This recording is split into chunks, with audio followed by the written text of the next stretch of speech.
Welcome back to Kentucky Route Zero, Act 3.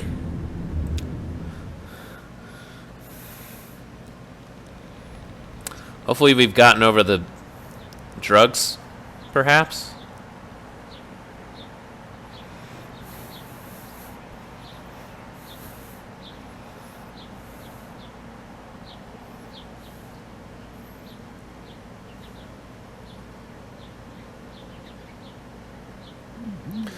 '83 and sunny now. Looks like it's going to get up to about 101 by late afternoon in Louisville and 103 in E-Town. Not a cloud in sight, so get out those parasols. Ha ha. Major accident just ahead of the Bardstown exit, so if you're headed to work on 31, you are late, my friend. Ha ha ha. Sugar? Just a little. I forgot how you take your coffee. I'm tired. I didn't sleep well. I heard you yelling. Bad dreams? We were up on a roof, Ira and I, and Charlie, eating a light supper. I was drinking sweet tea. Charlie was reading. We were surrounded by other houses, closely packed. Huge sidewalks. It must have been a... What's that word? A subdivision. That's it, I'm sure. Below us, a group of people were gathered, standing quietly. A man was reading from a book. I asked Ira about the weather.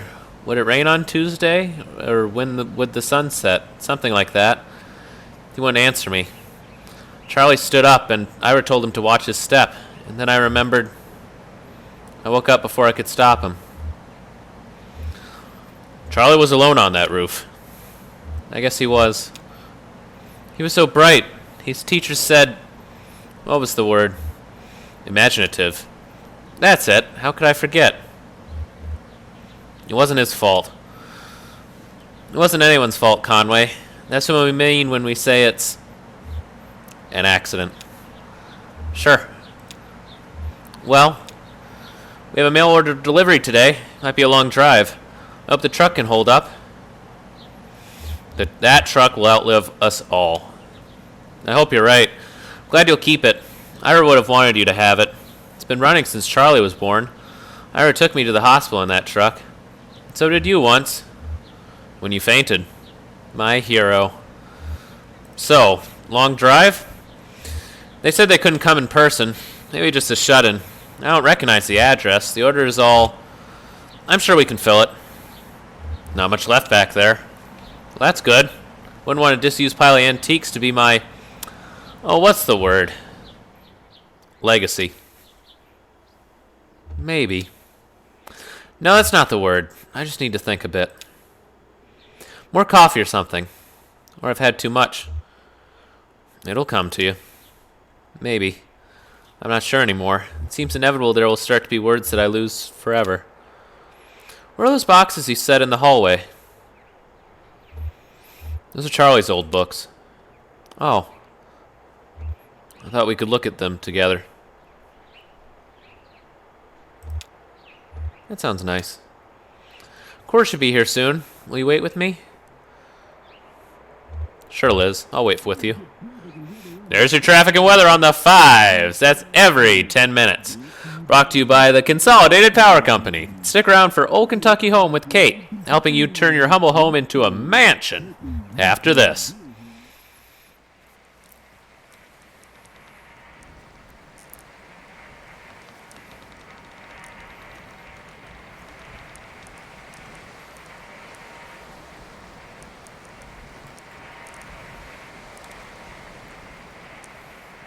Shiny.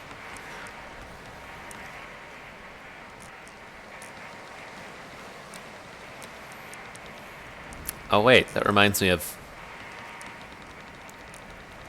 the entertainment. Huh. But that's only if you make a late payment on a follow-up visit. I think everything went well enough here that they'll only want to bill for... Oh, he's awake. How do you feel, old man? All fixed up? Truman says you might be a bit misty coming out of it, so... I was dreaming. That's unlikely. Nerepinol TM is quite powerful. In fact, many patients report a sensation of lost time. Do you feel like you've lost time? I guess so. It's been 2 hours. About 2 hours. What have you been doing? We watched TV for a while. Then Dr. Truman showed me some of the terms of this bill. It's kind of... You want to look it over yourself, I think. How about that leg? How's your leg feeling? Yeah, that's the important part. Conway shifts his leg a bit in the chair, testing it. Well? It was the heat. The shingles were cracked in the sun, and one of them slipped out under his feet. Shingles? What are you talking about? Who slipped? Your thoughts and feelings are probably a little nebulous from the Neripnol TM. That's totally normal. It'll pass. I wouldn't recommend driving, at least for another hour or two, regardless. Conway stares remotely at his leg. Let's talk about a few things you should be aware of. Recovery, rehabilitation, and side effects. How long am I going to be recovering? Well, at your age, I want to be clear. You should expect lingering effects of the injury for more or less the rest of your life. Don't immerse it fully in water. Avoid extremes of temperature. I'd stay away from dusty roads and mountain lions as much as possible. Mountain lions? Good advice in any context. Best thing you can do is keep it clean and free of debris. How often do I clean it? I'd say about once a month. If you find yourself unable to avoid overly dusty or moist environments, you want to clean it more often. And of course, have a doctor examine and recalibrate it every 12 months or so. So, do you have any questions? Anything about the bill that didn't make sense? I don't mean to rush you, but I have an early fishing trip. Tell them about the payment plan in the bill. Yeah, that's one of the atypical clauses. I don't really have any control over the bill now that the Consolidated Power Company bought my employer. They handle everything. So it all runs through your electricity bill now. You can pay it back in full on your next billing cycle, or you can get an energy credit payment plan. You'd have to call Consolidated for more detail about that. I don't really understand how it works. Think about generating electricity to send back into the grid. Oh, one more thing. Don't be alarmed if you experience any side effects of the Neripnol TM. Typically, we see daydreaming, deja vu, pensiveness, fugue states, regular perception of time. About 15% of patients report a generalized sensation of lateness. Nothing to be alarmed about. Just keep it in mind. Thanks for your help. Julian's outside. We can head back to your truck. The shiny bit's not going to go away, is it? Act 3, Scene 1. Museum of Dwellings.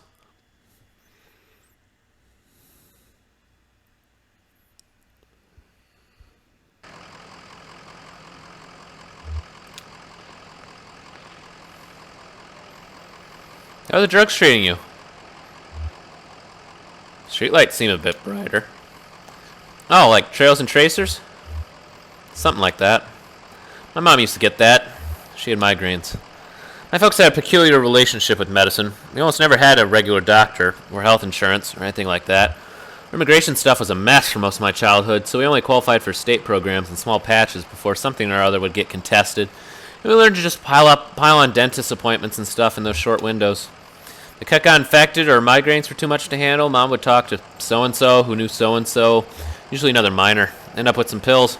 Instead of medical advice, every pill came with a gossipy anecdotal warnings and superstitions, like all this lore that came with it. Like magic, dangerous, mysterious.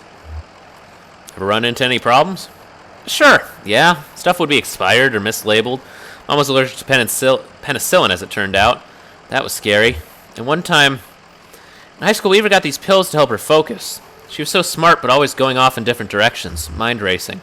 Like 5 conversations going on in her head at once, and you're lucky if even one of them is with someone in the room, you know? So she had these pills, and they seemed to help.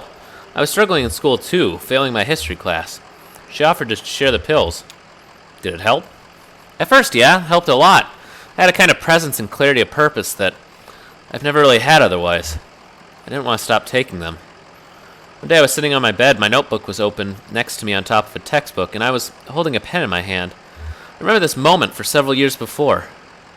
It came up so suddenly, with such precision. I couldn't put it out of my mind. I felt like I had to stay with it until I'd recalled the whole thing perfectly. It was just a tiny nothing moment. My mom patching up the side of a bird cage, winding some spare wire around the frame to reinforce it. I was fixated on that image, and that sound. The cage kind of bending and twanging as she worked on it, rapping and nodding, scraping copper against paint like the bowing a rubber violin with a railroad tie. My parents came back from a triple shift and found me still sitting there on the edge of the bed, pen in my hand, delirious with thirst, patching that birdcage with a 1,000-yard stare.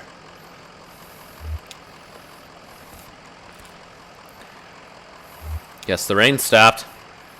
There'll be earthworms all over this lot. Watch your step.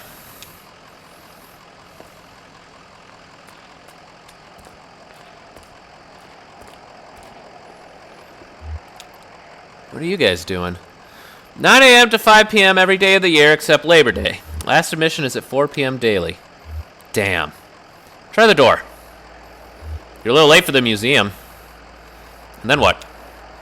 Ben, you're being very uptight right now.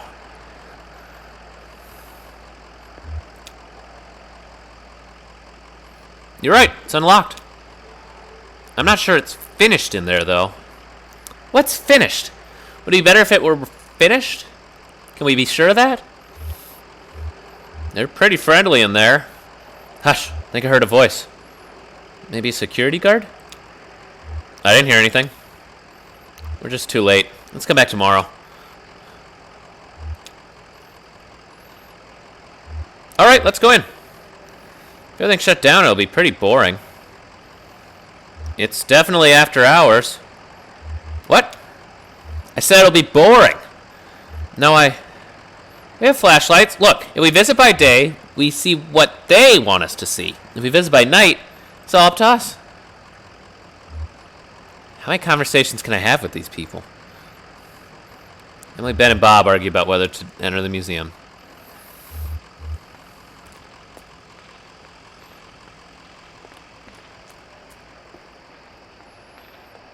Seems I can run across the parking lot.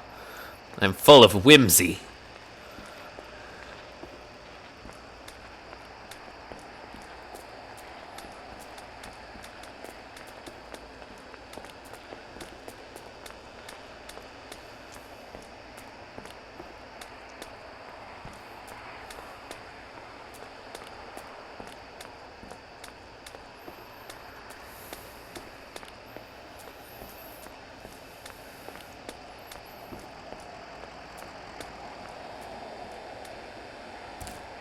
Uh-oh, where's the entrance? Oh no, I switched characters again, sorry. Oh, hey Julian, holy! How does that hold you?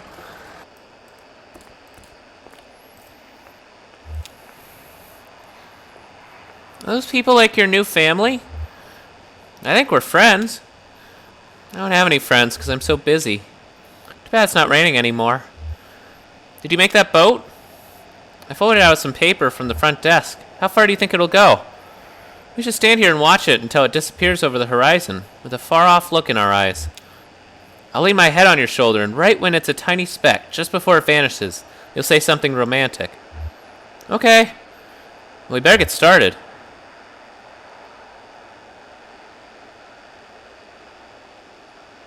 It's gonna take a while. This isn't just talk. You can actually do this. Okay. You just gotta wait for the boat to go away. And boy, does it go far. Although it takes its sweet-ass time. Flora, could you strap a motor to that thing, perhaps? I got stuff to do. Flora?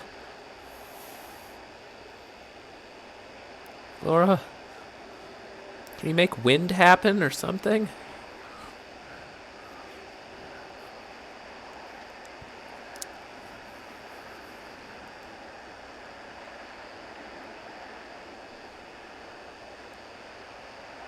I guess it's going, a little bit. Any day now, boat. I was not this patient the first time.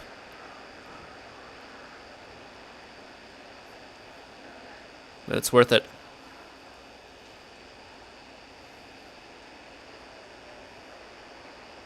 I promise. Just give it a bit. It's going.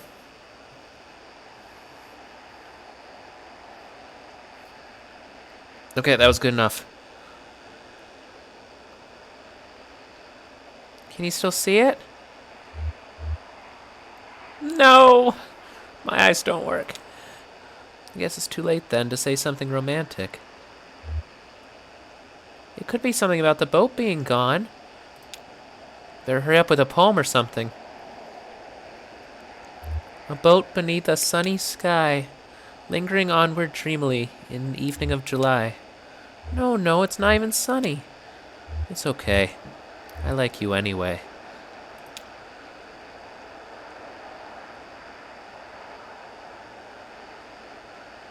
Now it's gone.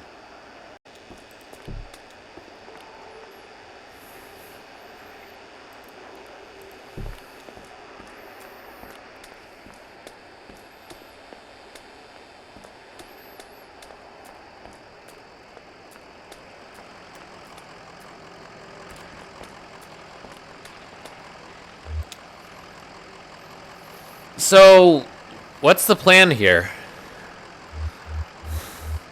I could use a bite to eat. Oh, okay. You've been on the road a while. Well, there's an all-night convenience store not too far from here. Is that okay? Sounds good to me. Okay, we can take the 31 heading east. It's right before the 65.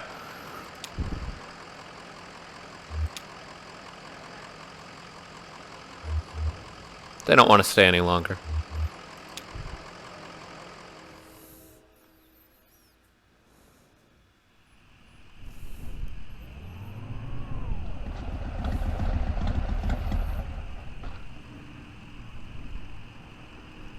Great. The truck's engine sputters and dies as Conway guides it carefully off the road next to a fallen tree.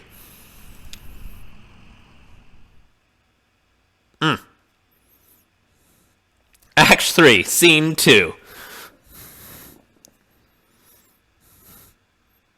A tree.